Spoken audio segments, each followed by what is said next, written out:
So here I am, just woke up. It's 7 in the morning, and my son came to me, and I thought he was just giving me a good morning hug. And he said, "Oh, I want to go outside. I want to go outside. Let me go get my scooter." What? Good morning. Hello. What?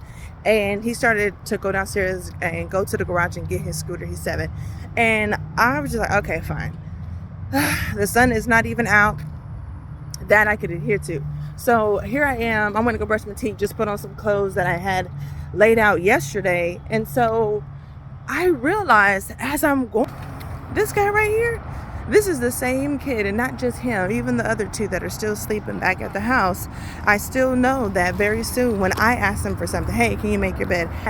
They're going to be like, no. They're going to say, "I'd rather be disobedient." No, I'd rather do whatever I want to do. No, I hear what you're saying, but whatever I want to do sounds more. Look at how I will get up and just go to the trail with you. But when it comes to them, it is so easy for me to just honor the requests of my children. I wish they could do the same. And they can, because I am raising them. I am the one putting my foot down. I am the one stopping time and pausing and saying, "You don't want to hear me? You don't want to follow my rules? You don't want to clean this table? You don't want to clean up after yourself? You don't want to put the seat down? You don't want to fold your clothes?" Cool. And moving forward, I then will honor your request in the same manner that you honor mine. That's how we do it. That's how it gets done. I know you've seen videos where moms and dads are just being overwhelmed with the lack of hearing, with the lack of cooperation, with the lack of obedience from their child. But you know what?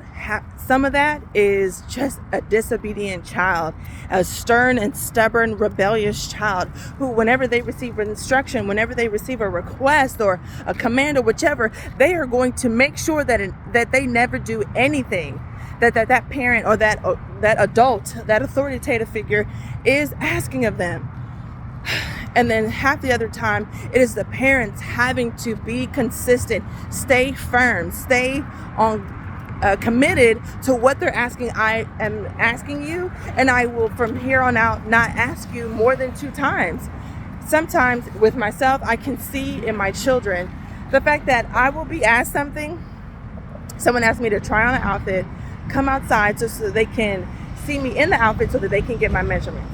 I tried on the outfit, changed back into my clothes, brought the outfit on my arm, and then came out.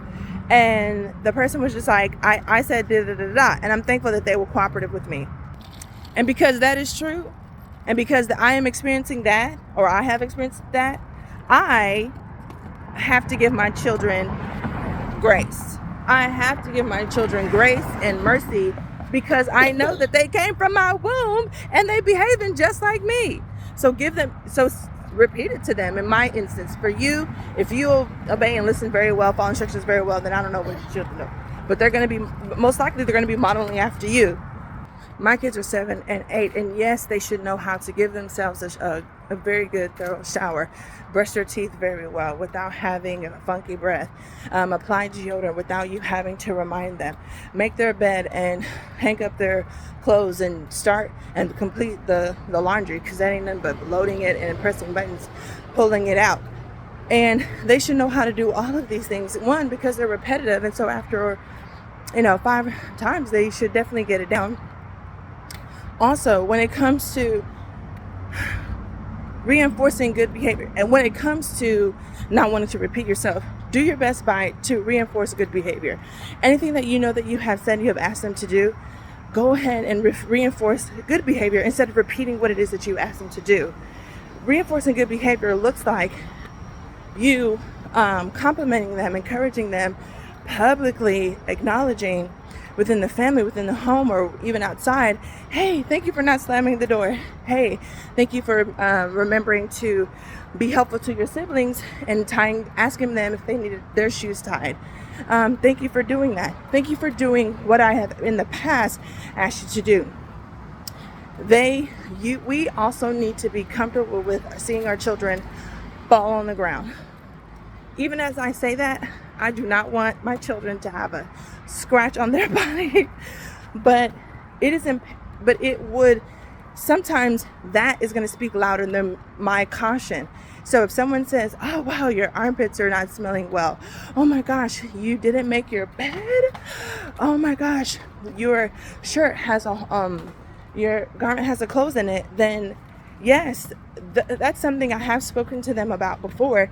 They still may not even recognize it, that's something I've said, but because someone else has pointed it out to them, hopefully that person is of value to them, and that will strike your child to then make the necessary adjustment. We've got to change our ways so that we can still get the same results. Don't be insane. Don't continue to repeat the same kind of behaviors, the same kind of styles and tactics, and then expect different results. Have a good one.